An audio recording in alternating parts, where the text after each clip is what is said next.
hamd, alemlerin Rabbi olan Allah'a, salat ve selam, söz ve davranışlarıyla yolumuzu aydınlatan kutlu Peygamberimize ve onun yolunu takip eden biz ümmeti üzerine olsun. Kur'an-ı Kerim tilavetini yapmak üzere İlahiyat Fakültesi mezunu doktora öğrencisi kıymetli Husam hocamızı sahneye davet ediyorum. Euzu billahi mineşşeytanirracim. Bismillahirrahmanirrahim. Alam tera ennallaha enzele mine's-semâi mâ'en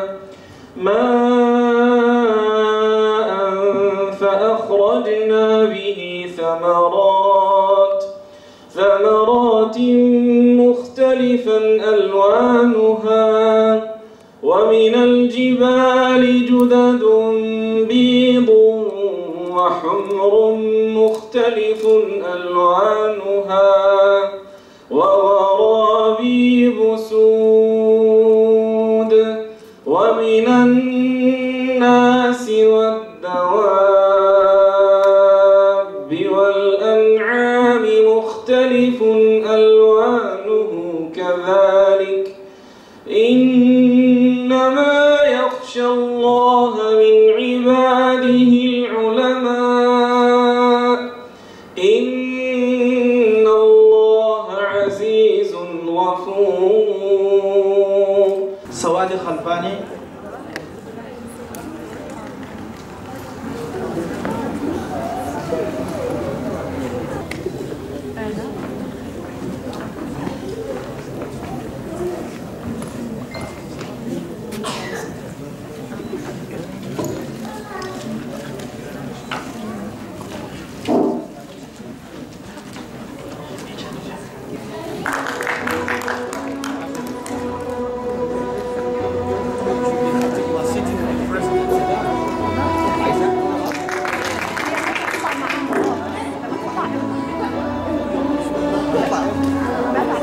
Çukurova Uluslararası Öğrenci Derneği olarak bu yıl 6.sını düzenlemiş olduğumuz mezuniyet töreninde yine genç kardeşlerimizle hem sevinci hem hüzünü bir arada yaşamak için buluşmuş olduk. Genç kardeşlerimizle deyim yerindeyse son bir akşam yemeği, veda yemeği yiyeceğiz. Misyonumuz sadece dediğiniz gibi akademik anlamda teorik eğitimler vermek değil. Bu genç kardeşlerimizin ilerleyen dönemde bir aile babası, annesi olmak üzere öncelikle ilmi anlamda da altyapılarının oluşması noktasında dönem içerisinde ağırlıklı olarak tefsir dersleri, hadis dersleri, kardeşlik iftarları 2 haftaya bir sabah namazı programlarımız var. Bu genç kardeşlerimiz geleceğin yöneticileri, liderleri, siyaset insanları, tacirleri, ticarette helal ticaretin önemini bilmek, hukuksal anlamda kul hakkının, insan hakkının riayet edilmesi gereken elzem bir husus olduğunu anlatmak adına olabildiğince manevi eğitimlerle destekliyoruz. Temel prensibimiz biz bir milletiz diyoruz. Hatta derneğimizin kapısına 24 farklı dilde bu cümle yazıyor. Bu genç kardeşlerimizin en büyük misyonu Türkiye ile kendi ülkeleri arasında